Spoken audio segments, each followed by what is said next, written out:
આજે આપણે લીલા નાળિયેરનો ટોપરા પાક બનાવીશું।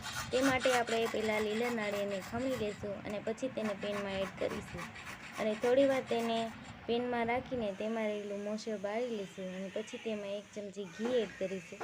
થોડીવાર ગરમ કર્યા પછી આપણે તેમાં 1 ચમચો મલાઈ એડ કરીશું અને 1 વાટકી દૂધ એડ કરીશું।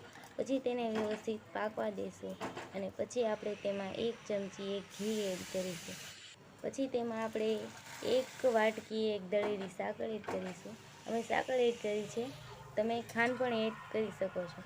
પછી તે સાકરનું પાણી બળી જાય વ્યવસ્થિત રીતે ત્યાં સુધી આપણે તેને ગેસ ઉપર જ રાખવાનું અને પછી આપણે તેને થાળીમાં ઢાળી લઈશું અને પછી તેના વ્યવસ્થિત પીસ કરી લઈશું અને તે પહેલાં આપણે કાજુ બદામ એડ કરવાનું ભૂલવાનું નહીં। આવી રીતના આપણો ટોપરા પાક બનીને તૈયાર છે। આવી રીતના બનાવો, ખાઓ, પીઓ, મજા કરો, સબસ્ક્રાઈબ કરવાનું ભૂલતા નહીં।